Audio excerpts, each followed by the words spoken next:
ఆది అపోస్తుల ఉపదేశములను, ఆది అపోస్తుల అడుగుజాడలను క్రమముగా ఎంచుకుని, పునాదులుగా ఎంచుకుని కట్టబడుచున్నటువంటి సార్వత్రిక దేవుడి సంఘమునకు దేవుడు కూడా 10 నాణాలను ఇచ్చి ఉన్నాడు.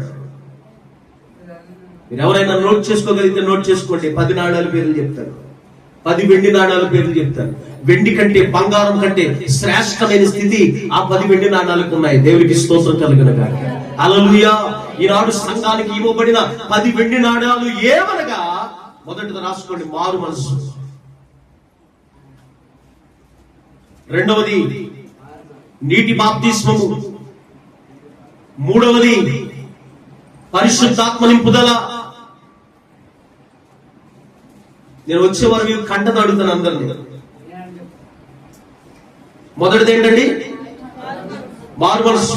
రెండవది నీటి బాప్తిస్మం. 3 పరిశుద్ధాత్మ నింపుదల. 4 ప్రార్థనా జీవితం. 5 అపోస్తలుల ఉపదేశం. 6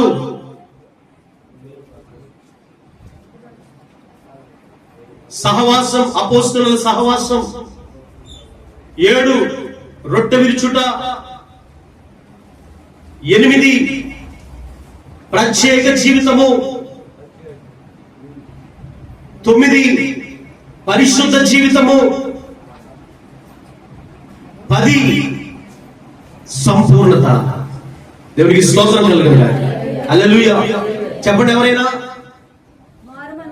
మారు మనసు, నీటి బాప్తిస్మం, పరిశుద్ధాత్మ నింపుదల, ప్రార్థనా జీవితం, అపోస్తలుల ఉపదేశం, అపోస్తలుల సహవాసం, రొట్టె విరుచుట, ప్రత్యేకమైన జీవితం, పరిశుద్ధ జీవితం, సంపూర్ణత.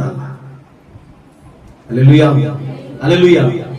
ఆనాడు అక్కడ రాయబడినప్పుడు మనం చదివితే, ఒక స్త్రీకి 10 వెండి నాణెములు. ఆ చదవండి మాట. ఏ స్త్రీకైనాను, అదే మాట, దేవుని స్తోత్రం కలిగిన కాక, ఏ స్త్రీకైనాను 10 వెండి నాణెములు. ఇప్పుడు ఏవైతే నేను ఈ 10 వెండి నాణాల పేర్లు చెప్పానో, ఈ 10 వెండి నాణాల పేర్లు కేవలం పెంతుకోస్తు సంఘానికేనా? చెప్పాలండి, పెంతుకోస్తు సంఘానికేనా? వాక్యం ఏం చెప్తుంది? ఏ స్త్రీకైనాను,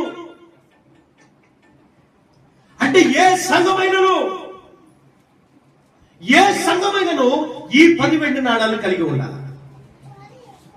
ఈ 10 వెండి నాణాల్లో ఎక్కడ ఏది జార విడుచుకున్నా, అజాగ్రత్తగా ఏది పోగొట్టుకున్నా వారేం కారండి, వారేం కారు, ఎత్తబడేటటువంటి అనుభవాల్లోనికి రారు. పెండ్లి కుమార్తెలాగా వర్ధిల్లలేరు, పెండ్లి కుమార్తెలాగా రూపాంతరం చెందలేరు.